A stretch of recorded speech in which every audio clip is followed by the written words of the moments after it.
Welcome to a cross-border talk dedicated to protests in Romania. For a week, there has been going on protests of farmers, transport companies and drivers, and other social groups in Romania with different demands related to fiscal rules, to the European Plan for Resilience and Recovery, and in fact to many issues that could fine-tune the economic relations and power relations in Romania. I'm joined now by Marin Florian, who is leading the free labor trade unions in Romania, a labor union which is part of the National Syndicate Bloc. And Mr. Florian, let us start with this question. What are the motivations for this protest right now? We see a lot of groups simultaneously protesting. We see there is a lot of indignation. Perhaps there is some dissatisfaction which has been going on for some time. So, what are the reasons and what are the big demands now? Well, first of all, of course, there is a lot of tension, social tension in Romania, but not only in Romania, all across the Europe. You can see also in Germany, in France, in other countries as well. Countries which have a consolidated democracy, if you allow me the term. So I will, from my perspective, I think that the main concern, as an umbrella, if you allow me, it's the actual economical model. And I will mention here the situation in the agri-food sector.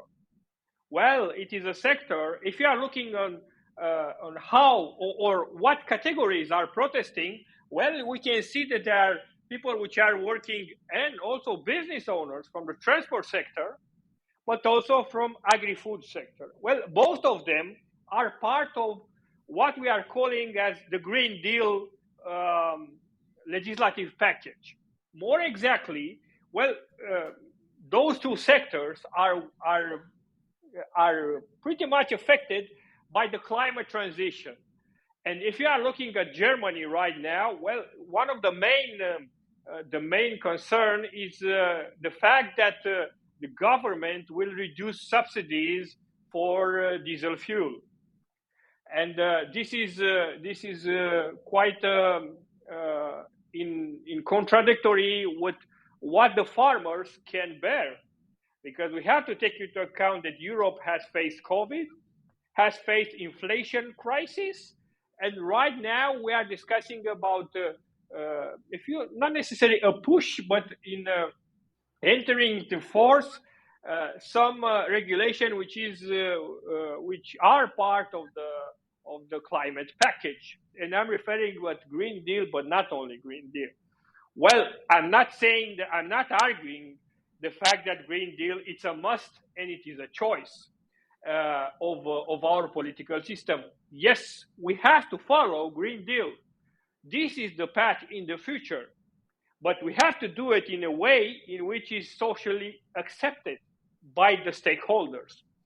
In this case, by farmers, but also by the transport sector. Above all this, we have a situation with we have a geopolitical crisis which is dealing with different wars, and in this case, we are discussing about war in Ukraine because it is affecting mostly the countries which have a border with Ukraine. This is another package of demands from the farmers, or from what I have saw in the communication between the farmers and the government. So we have multiple crises which are overlapping. Now, coming back to the economical model, which I think is quite important. If you are looking at speculation in the agri-food sector, well, you can see that it's quite high. If you are looking at a global, from the global perspective, this is one issue. But the second issue, which we have to take into account, is that agriculture and agri-food sector it's marked by a lot of inequalities. Meaning we have, especially in Romania, we have 1 million of small subsistence farmers and some big companies which are winning a lot. And if you are looking on how the subsidies, for example, which are coming from Brussels, but also the added value produced in the agri-food sector, it is split, it is distributed among stakeholders. Well, you can see that the farmers are not obtaining that much. So above all this, with the inflation and the prices increases, and the fact that the hypermarkets are basically obtaining all the profits, well, this is quite a situation in which the farmers are not able to move somehow. In this situation, the state and the system and the market should be changed in a way in which small farmers are gaining the capacity to obtain some profits. Otherwise, they will continue to be unpleased.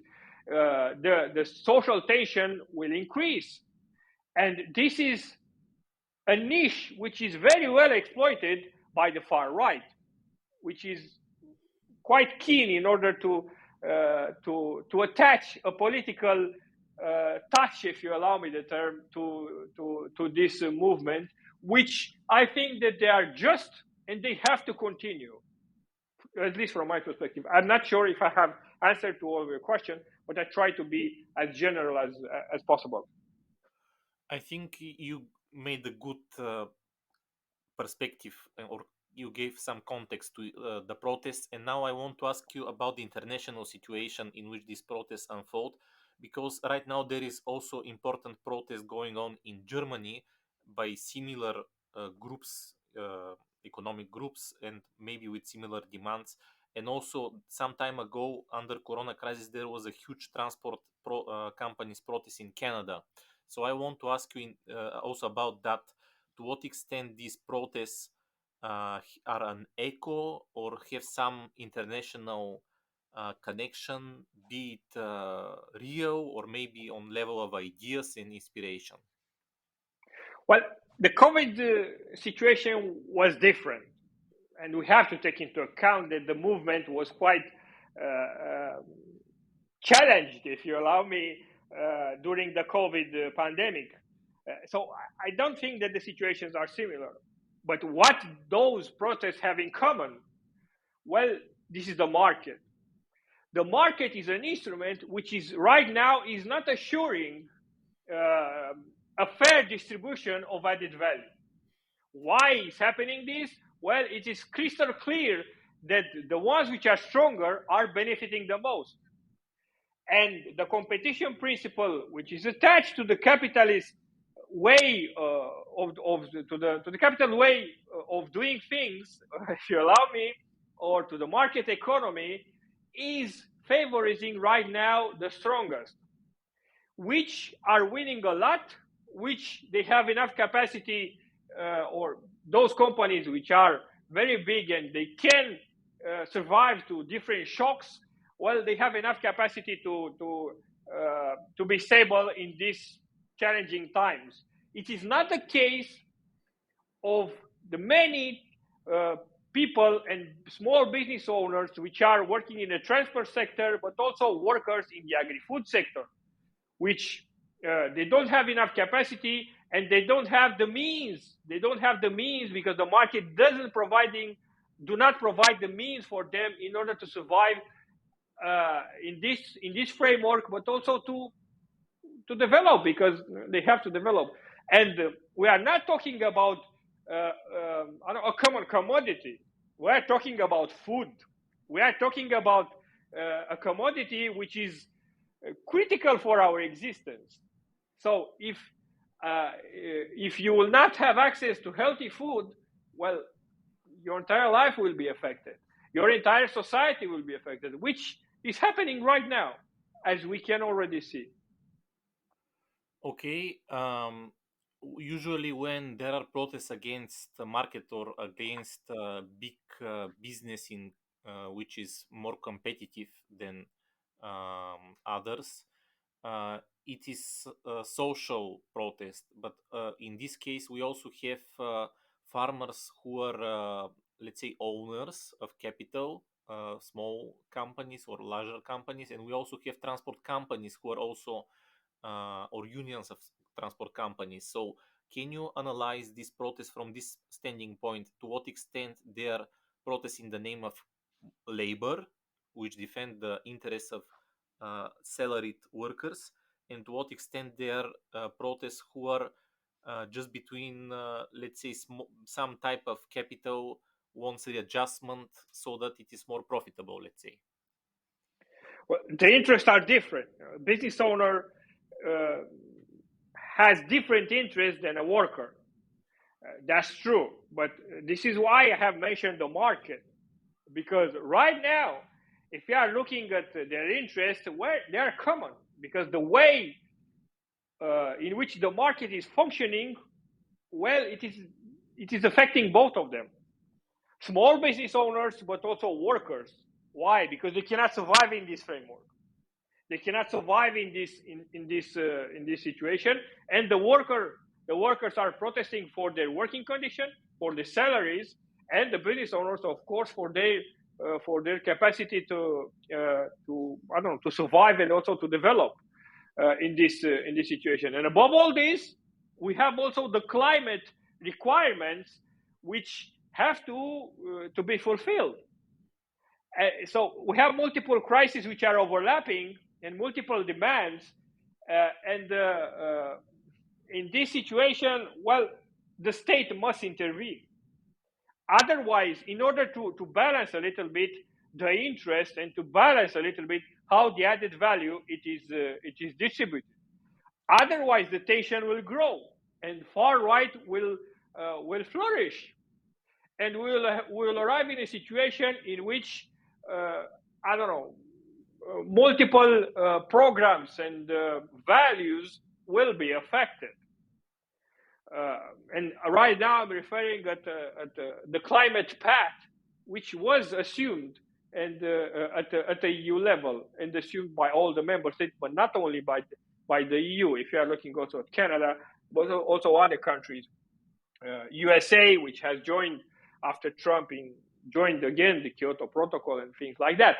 So I think that we need to, the interests are different, that's for sure, but we have to look at the common interest and common set of requirements in this protest, which right now the small business owners and the workers, they have in some particular cases, and I'm reminding you this, some similar interests, because they cannot produce without having access to means, and they cannot hire, and they cannot offer quality or good working condition for their workers.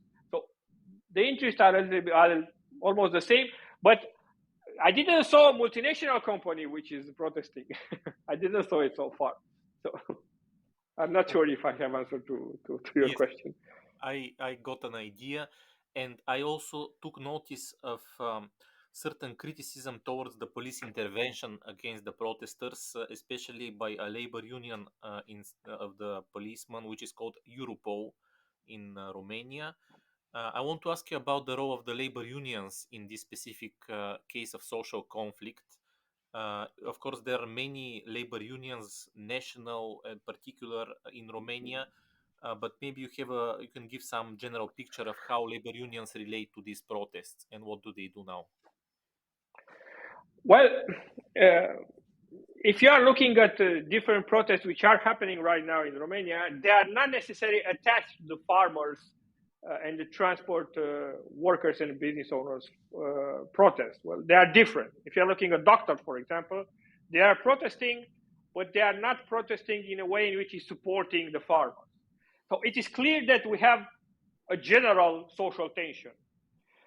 Now, because the situation, this situation is not affecting only the farmers, it's affecting also the public services, access to public services, but also other sectors, which are affected. I can tell you, textile workers, for example, but also other sectors which are affected.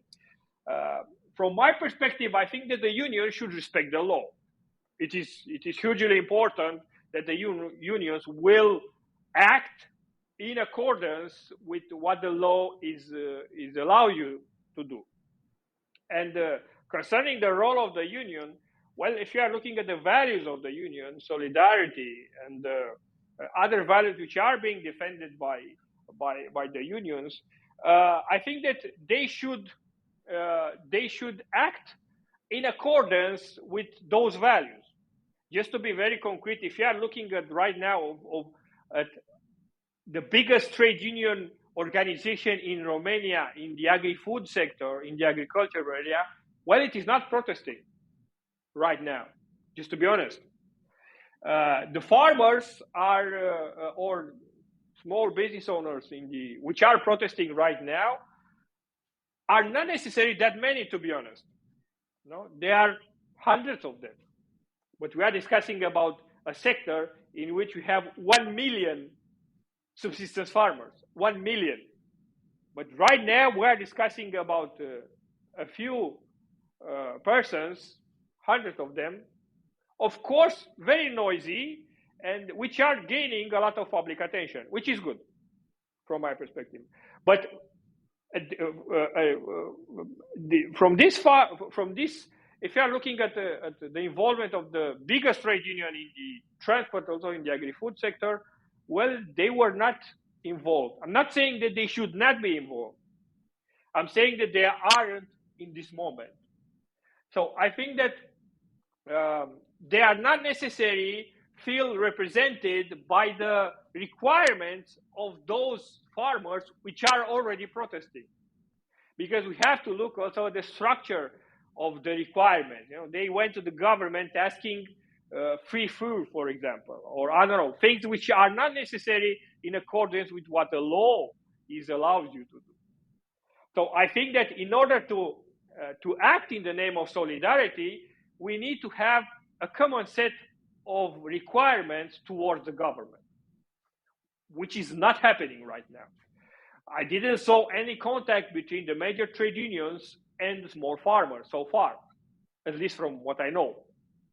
So I think that it is a good moment due to the fact that we have free elections in this year in Romania, but we need to organize a little bit better in a way in which all the parts are feeling represented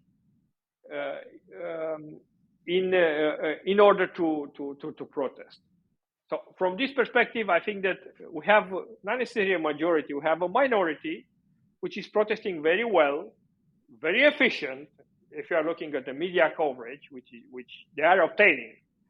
But from my perspective, I think that the unions and that the farmers' representative, which are protesting right now, to try to establish a common set of revendication, a common set of requirements for the actual government and for the future politicians, because we have elections and we don't know how the government will look like.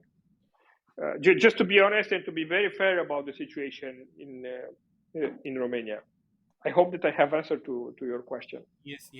You mentioned Romania has a lot of elections in this year, and I wanted also to ask you about how your appreciation of the reaction of the government and of the major political parties in the parliament to these protests.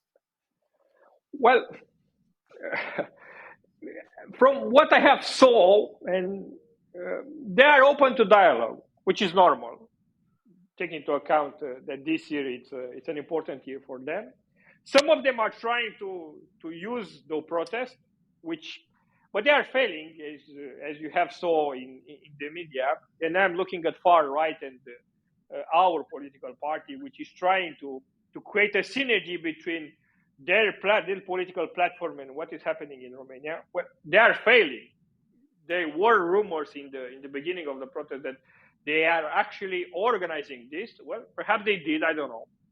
But in this moment, I'm definitely sure that they cannot create a link between what they are offering and this protest, which is happening for quite some long, I don't know, we have 5 days, I think, already, which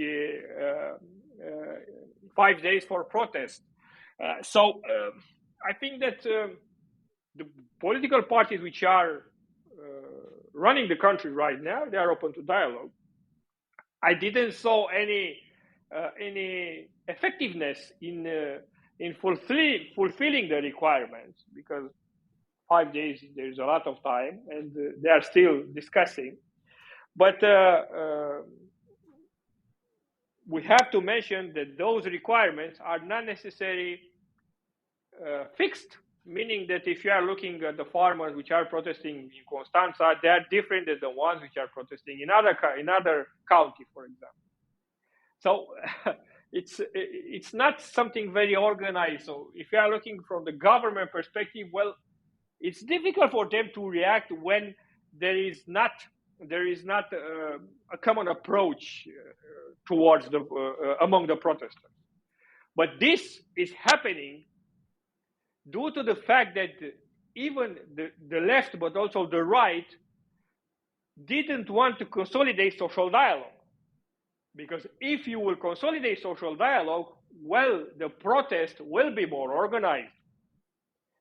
And if you didn't give a lot of importance to social dialogue, you will receive reactions like this one, which is difficult to control, difficult to understand, but also it's difficult to react, because they are spontaneously, if you allow me the term. So I think that the protest will continue. The political parties which are which are running the country will continue the dialogue, and the opposition, I think that they will continue to use this narrative, not necessarily to be part of the protest, but to use the narrative which is synergic with what they are offering. And right now, I'm referring specifically to far right, parties. So I think that the situation is quite in movement in this moment, and will continue. It is clear that a protest which is lasting for 5 days, it's not a protest for nothing.